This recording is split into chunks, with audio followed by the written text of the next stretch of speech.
A broken dreamer is your mind. All the scars that's leaving behind. We light the world up now. Let us fire in your eyes to the darkness into the night. A broken dreamer is your mind. All the scars that's leaving behind. We light the world up now. Let us fire in your eyes to the darkness into the night. Friends, इतनी तैयारियां करने के बाद आखिर सारी preparation complete हो चुकी है और साथ के साथ दिवाली भी आ गई है। तो दिवाली के साथ साथ बहुत ही मस्ती और बहुत ही ज़्यादा धमाल होने वाला है। तो friends, welcome back my channel all in one Richa के संग। आज मैं आपको शेयर करने वाली हूँ कि मैंने दिवाली पे क्या क्या चीज़ें की, किस तरीके से सारी चीज़ों को सेलिब्रेट किया, सेलिब्रेट कैसे हुआ मेरा दीपावली, किस तरह से धमाकेदार बनी, कि इसमें क्या हुआ। इसमें इन्वॉल्व हो गई भानु अचानक से हम लोग को सरप्राइज़ देने के लिए दिल्ली से आ गई थी, जो कि हम लोग को बिल्कुल भी आइडिया नहीं था, पर वो वन नाइट पहले ही हमारे पास आ गई थी और उसने हम लोग के साथ बहुत ही हमारी दिवाली तो एक दिन पहले ही स्टार्ट हो गई, समझ लीजिए। हम लोगों ने इतनी मस्ती की। ये मेरे बर्थडे पे थी नहीं, तो उसने केक भी एक ऑर्डर कर दिया था, तो हमारा बर्थडे केक भी कट गया, साथ में दीपावली भी सेलिब्रेट हो गई, क्योंकि उसको एक दिन का ही टाइम मिला था जो यहाँ पे आई थी, फिर वापस घर भी जाना है इसको। तो इस तरीके से उसने अपना टाइम जो है, स्पेशली टाइम जो कहते हैं ना, स्पेसिफिक टाइम जो होता है, उसने हमारे साथ स्पेंड किया, क्वालिटी टाइम। और इस तरीके से हम लोग भी बहुत ही आनंद हम लोग को आया कि इतना अचानक से कोई चीज़, कोई बच्चा अगर आपके सामने आ जाता है, जो कि पता नहीं है कि वो आएगा कि नहीं आएगा, मगर वो आ जाने के बाद इतना धमाल मचा है कि मैं क्या बताऊं। सच में पूरी रात हम लोग ने बहुत ही इंजॉय किया। और कह रहे हैं ना कि दिवाली हमारी एक दिन पहले ही स्टार्ट हो गई। तो इस तरीके से हम लोग ने सारी चीज़ें साथ में की, साथ में केक काटा, गपशप की, एंजॉय किया।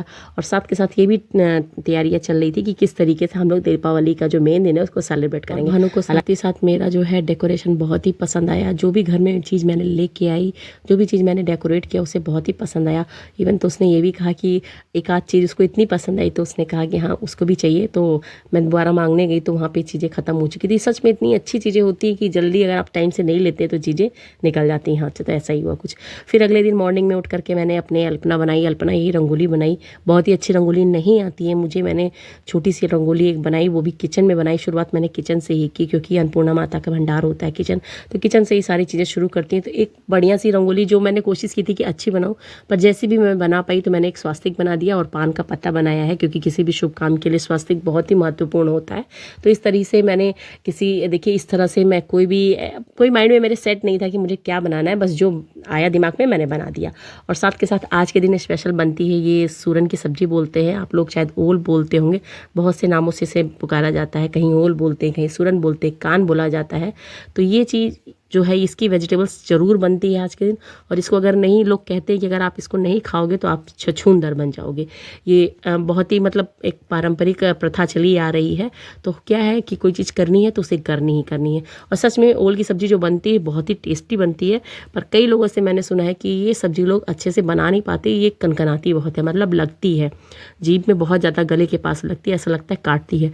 तो इसका जो बहुत ही सिंपल सा पैटर्न है वो मैं आपके साथ शेयर कर रही हूँ कि मैंने किस तरीके से ओल की सब्जी को बनाया है, जो कि सच में पनीर की सब्जी को भी फेल कर देता है।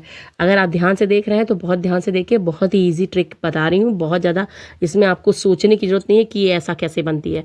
तो सबसे पहले मैंने कुकर में ऑयल डाल दिया है, कुकर में मैं पका रही हूँ। तो कुकर में ऑयल डालने के बाद मैंने इसमें मेथी डाला है, मेथी दाना करीब 1 टीस्पून डाला है। और ये जब अच्छे से तड़क जाएगा, जैसे क्रैकल्स हो जाएंगे, तो इसमें मैंने प्याज, लहसुन, ये जो आप पेस्ट देख रहे हैं, तो इसमें मैंने प्याज और लहसुन की मात्रा थोड़ी ज़्यादा होती है, और हरी मिर्च अपने टेस्ट के हिसाब से घटा बढ़ा सकते हैं। तो उस हिसाब से पहले ये पेस्ट है, इसको बहुत ही अच्छी तरीके से भूनना है। जब इसको भूनेंगे तो मैंने थोड़ा सा प्याज ज़्यादा ली है, क्योंकि मेरा ओल ज़्यादा है। तो इस तरीके से आपका मसाला कैसे आपको बनाना है वैसा चाहिए। तो मुझे थिक चाहिए, ज़्यादा मुझे लिक्विड नहीं चाहिए, सिर्फ मसाला ही मसाला ग्रेवी वाला बनेगा। तो इस तरीके से देखिए इसको अच्छी तरीके से भूनना है। तो मैं इसको भून रही हूँ, तेल मैंने सफिशिएंट तेल लिया है, मेरा अनियन अच्छे से भून जाएगा इसमें। तो इसको इस तरह से भूनना है कि ऑयल जो है कंटेनर को छोड़ दे। इसके बाद मैंने इसमें डाला है 2 टमाटर, और साथ के साथ मैंने इसमें अदरक भी पीस दी है। तो दोनों चीज़ों को अच्छे से मिक्स करना है। और जब ये मसाले अच्छे से भुन जाए, फिर जो रेगुलर मसाले होते हैं, जिसमें हम हल्दी पाउडर डालते हैं, धनिया पाउडर डालते हैं, सब्ज़ी मसाला डालना चाहे तो वो डाल सकते हैं, इन सब चीज़ों को डाल करके इसको भी अच्छे से भूनना है। स्पाइसेस आप अपने हिसाब से घटा बढ़ा सकते हैं, आपको जैसा अच्छा लगता हो। तो उस हिसाब से मैं बनाती हूँ इसको। अब इसमें स्पेशल चीज़ क्या है कि जब ये सारी चीज़ें अच्छी तरीके से भून जाए, जब आपको इसमें से खुशबू आने लगे मसालों की, फिर इसके अंदर आपको अपने टेस्ट के अकॉर्डिंग सॉल्ट डालना है, यानी नमक को अपने टेस्ट के अकॉर्डिंग डालिए और उसे भी मिक्स करिए। और अब लास्ट में इसमें डालना है, हमें क्या डालना है, जो इसकी सीक्रेट है जिसकी वजह से ये कान जो है काटता नहीं है। जब मसाले हमारे अच्छी तरीके से भुन जाते हैं फिर हम इसमें डालेंगे मैजिक ट्रिक। जी हाँ, मैजिक ट्रिक यही है कि इसमें हम जो है ड्राई मैंगो डालते हैं, करीब 1 टेबल स्पून डालते हैं। अगर आपको ज़्यादा खट्टा पसंद नहीं है तो ½ टेबल स्पून आप डालिए। वो उससे क्या है, एक बैलेंस बन जाता है, इसकी वजह से कान हमारा काटता नहीं है, मतलब ढंग से बनता है, बिल्कुल टेस्टी बनता है। तो इसको भी अच्छी तरीके से भूनना है। जब ये अच्छी तरीके से भून जाए फिर एक तरफ मैंने क्या किया था, मैंने कान को छोटे छोटे टुकड़े जैसे पनीर के स्लाइसेस होते हैं इस तरह से मैंने इसको डीप फ्राई कर लिया है। वो भी सरसों के तेल में ही बनाई है तो बहुत ही बढ़िया टेस्ट आता है। तो ये देखिए मैंने बहुत ही अच्छी तरीके से इसको फ्राई कर लिया। और इसको फ्राई करते वक्त आंच इसकी तेज़ होनी चाहिए, धीमा मत करिएगा नहीं तो ये हलवा हो जाएगा। सिर्फ आपको ऊपर की लेयर इसकी गोल्डन करनी है। तो इस तरीके से देखिए कितना बढ़िया कलर आ गया है। और पीस भी अपने हिसाब से मैंने जैसे पनीर के टुकड़े होते हैं उस तरीके से कट किया है। अब हमारे मसाले भी रेडी हो गए, हमारा ओल भी लगभग पक चुका है। अभी क्या करना है, इसमें ऐड कर देना है मसालों के साथ। तो मैंने क्या किया है, कुकर में जितना भी ओल था मैंने डाल दिया है। अब मसालों को अच्छे से मिक्स कर लेंगे। तो मिक्स करने के लिए किसी बर्तन का या किसी चम्मच का इस्तेमाल करिए जिससे ओल हमारा टूटे ना। तो इस टाइप का जैसे कलछुल का इस्तेमाल मत करिए, पलटे या चमचे का इस्तेमाल करिए। इससे क्या होगा कि हमारा ओल जो है बीच में टूटेगा नहीं, एक शेप मेंटेन रहेगा। तो इस तरीके से मिक्स करना है। अब इसमें मैं डाल रही हूँ करीब 1.5 कप पानी। 1.5 कप पानी इसलिए डाल रही हूँ कि इसका जो फ्लेवर है अच्छी तरीके से ओल के अंदर चला जाएगा। तो इस तरीके से देखिए सारी चीज़ें मैंने मिक्स कर दी हैं। और देखिए कितना अच्छा ग्रेवी मेरा रेडी हो गया है, मतलब बहुत ज़्यादा हमें पानी वाला नहीं चाहिए।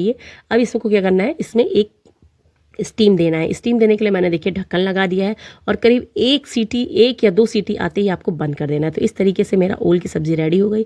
और मैंने क्या किया है, अपना दोपहर का लंच जो है रेडी करते जा रही थी क्योंकि शाम को बहुत ज़्यादा काम हो जाएगा। साथ के साथ मैंने अपने आटा भी गूँथ लिया है, पूड़ी और कचौड़ी का, जो भी जिसको खाना होगा उस हिसाब से बनाती जाऊँगी। तो ये देखिए मैंने अपना काम मैं करती जा रही हूँ जिससे कि शाम तक मैं फ्री हो जाऊँ।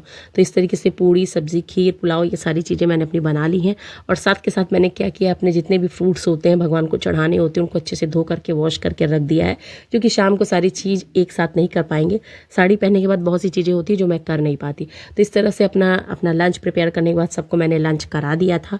मॉर्निंग में क्या होता है, ब्रेकफास्ट करा दिया और अभी क्या है, लंच करा दे रही हूँ। इससे क्या होगा, मैं रिलैक्स होकर अपने काम को अच्छी तरीके से कर पाऊँगी। तो इस तरीके से सब बच्चों को मैंने अपना लंच तैयार करा दिया। और ये देखिए शाम का समय हो चुका है और देखिए कितना अच्छा लग रहा है। ये जो है मैं लेके आई थी मार्केट से, बहुत ही प्यारा लग रहा था। मैं सोच रही थी आपको दिखाऊंगी। इसको जलाने के बाद इतना अच्छा, मतलब एक अलग ही लुक आ रहा था। ये बहुत ही प्यारा, एक जैसे केटल होता है उस टाइप से बना हुआ है। और साथ के साथ शाम के समय मैंने क्या किया, वो बना लिया, हाथ जो माता जी के पाँव होते हैं, लक्ष्मी पाँव, उनको भी बना लिया। इस बार मैं ले नहीं पाई, भूल गई, दिमाग से उतर गया, तो मैंने इस बार इसको हाथ से ही बना लिया। इसके लिए मैंने रोली को लिया हुआ है, थोड़ी सी हल्दी डाल करके, और उसमें मैंने थोड़ा सा घी डाल दिया है। उस तरह से देखिए प्लेट में अच्छे से फैला लिया है और मुट्ठी की हेल्प से ऐसे बनाती जा रही हूँ। तो माँ लक्ष्मी के पाँव मैंने अपने रेडी कर दिए हैं, इनके ऊपर फूल चढ़ा दूंगी। और ये देखिए रेडी, ये है मेरी लक्ष्मी माँ के पाँव जो एंट्री कर रही है मेरे घर की तरफ। लक्ष्मी पाँव बनाने का बहुत बड़ा कारण ये होता है कि ये जो होता है सूचक होता है कि लक्ष्मी माँ हमारे घर के अंदर आगमन कर रही हैं। तो इस तरीके से लक्ष्मी पाँव बना दिए गए हैं और इसीलिए घर के हर कोने कोने को सजाया जाता है, संवारा जाता है कि माँ लक्ष्मी की दृष्टि जिस तरफ पड़े तो वो खुश हो जाए और हमें अच्छे से आशीर्वाद दें। ये सब करते कराते हो गया था पूजा का टाइम। बहुत ही अच्छा मुहूर्त था पूजा का, तो उस हिसाब से पूजा करनी थी। उतने ही मुहूर्त में पूजा की जाती है। साथ में साथ जो होते हैं लक्ष्मी गणेश जी, जैसे हम मिट्टी के गणेश लक्ष्मी लाते हैं उनको भी स्थापित करते हैं और दूसरे गणेश लक्ष्मी जी का विसर्जन की पूरी तैयारी होती है। तो हमारे पास चांदी के भी लक्ष्मी गणेश है, छोटे छोटे से, उनकी भी मैं पूजा करती हूँ पूरी प्रॉपर तरीके से जैसे की जाती है। तो हम जो भी पूजा करते हैं तो हमारे पास एक पुस्तक है जिसको देख करके हम लोग पूजा करते हैं। विधिवत उसी तरीके से सारी पूजा होती है और बहुत अच्छी तरीके से हो जाती है बिना किसी डिस्टर्बेंस के, क्योंकि कभी कभी होता है कन्फ्यूजन रहता है कि कैसे क्या करें, पर अगर उसको हम पढ़ लेते हैं और उसको देख करके अगर करते हैं तो सारी चीज़ें हमारी आराम से और विधिवत तरीके से हो जाती हैं। इस पूजा के बाद बारी आती है दीपमालिका पूजन की, कि दीपक तभी हम घर में जला सकते हैं जब दीपमालिका पूजन होती है।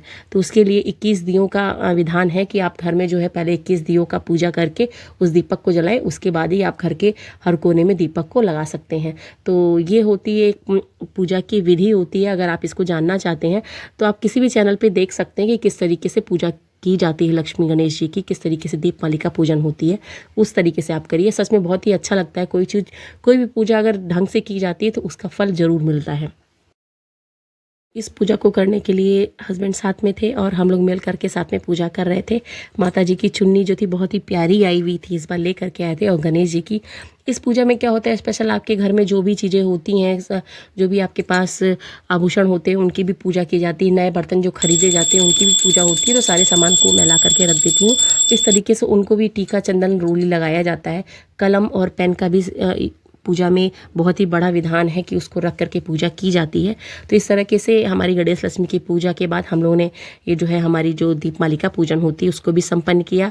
और जैसे मैंने कहा ना कि 21 दिए जलाए जाते हैं। सबसे पहले तो 21 दिए जला करके वो भी सरसों के तेल में ही जलाए जाते हैं।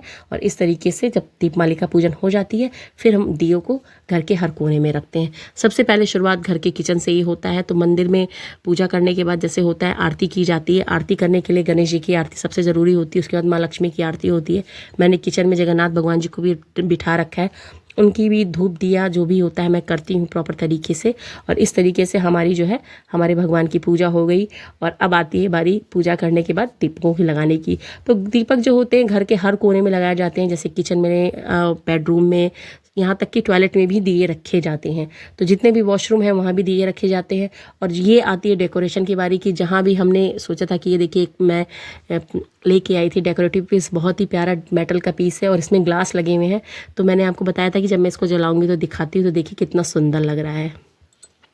और इन सब चीज़ें के बारे में होने के बाद ये सारी चीज़ें जब कंप्लीट हो गई थी तो बच्चों ने पटाखे की डिमांड की कि हाँ पटाखे जलाने हैं। तो इस तरह से जितने भी क्रैकर्स थे घर में, बाप रे बाप, मैं तो हैरान होगी कितने ढेर सारे क्रैकर्स लेके आके रख दिए थे कि बच्चे इसको जलाएंगे कि क्या करेंगे। फिर भी लोग कहते हैं ना बच्चे तो बच्चे होते हैं, बड़े भी इस समय बच्चे बन जाते हैं। तो ये देखिए इस तरीके से कितने ढेर सारे पटाखे आ चुके थे। और अभी बच्चे कह रहे हैं कि चलो मेरे साथ पटाखे जलाने के लिए। तो घर में इतनी चीज़ें होती हैं तो मेरा मन तो सिर्फ घर में ही लगा होता है। फिर भी इन लोग के साथ में थोड़ी देर के लिए चली गई, इनके साथ एंजॉय करने के लिए। तो इतने ढेर सारे देखिए क्रैकर्स आ चुके हैं। मुझे बहुत ही पसंद है फुलझड़ियाँ जलाना। तो फुलझड़ी मेरे लिए आई थी जो कि मैंने जलाई। हर बार मैं जलाती हूँ, मुझे अच्छा लगता है। ज़्यादा पटाखों बहुत ज़्यादा जिसमें शोर होता है वो तो मैं नहीं जलाती। हाँ, जिसमें रोशनी होती है उसको मैं ज़रूर जलाती हूँ, जिसको छुरछुरी बोलते हैं। तो इस तरीके से मैंने खूब छुरछुरी जलाई, 3-4 जला ली थी। और उसके बाद बच्चों ने खूब अच्छे से अपना जो है दिवाली को सेलिब्रेट किया पटाखों के साथ। होता है साल में एक बार इस तरीके से बच्चे सेलिब्रेट करते हैं, उनके साथ हम भी एंजॉय करते हैं और ये होना भी चाहिए। तो इस तरीके से एक अच्छी याद जो है दीपावली की मैंने अपने साथ समेट ली है। और साथ के साथ मैं आपको अपने घर का डेकोरेशन भी दिखा दे रही हूँ कि लाइटिंग मैंने कैसे कर रखी है। बहुत ही अच्छा लग रहा था। दीपावली हो और घर में लाइटिंग अच्छी सी हो तो घर का एक अलग ही माहौल हो जाता है। और इस तरीके से मैंने हर कोने में हर जगह मैंने इस तरह से दीपक जलाए और घर को रोशन किया। बहुत ही अच्छा लगा, बहुत ही अच्छा पल मैंने अपना जो है अपने एक याद में समेटा। और माँ लक्ष्मी जी से बहुत ही अपनी आशीर्वाद मांगा कि वो इसी तरीके से हमारे ऊपर अपना आशीर्वाद बनाए रखे, परिवार पर इसी तरह से धन संपदा देती रहे, सब कुछ बनाए रखें। तो हर साल हम लोग इसी तरीके से बहुत ही धूमधाम तरीके से अपनी दीपावली को सेलिब्रेट करें। माँ लक्ष्मी अपनी अनुकंपा हमेशा बनाए रखें। हेलो फ्रेंड्स, आप सभी को दीपावली की बहुत बहुत ढेर सारी शुभकामनाएं। शुभ Deepawali. So beautiful, so elegant, just looking like a wow. Just looking like a wow. Just looking like a Wow. जय श्री राम। आप सभी को हमारी तरफ से दीपावली की ढेर सारी शुभकामनाएं। तो मेरे प्यारे फ्रेंड्स, ये था मेरा दीपावली का व्लॉग। आपको कैसा लगा ज़रूर बताइएगा कमेंट करके। अगर वीडियो पसंद आई तो वीडियो को लाइक कर लीजिए। पहली बार है चैनल पर तो चैनल को सब्सक्राइब कर लीजिए। जिसने नहीं सब्सक्राइब कर लिया है वो कर ले। चैनल का नाम है ऑल इन वन रिचा के संग। तब तक के लिए friends, bye bye and take care. खुश रहिए, मस्त रहिए।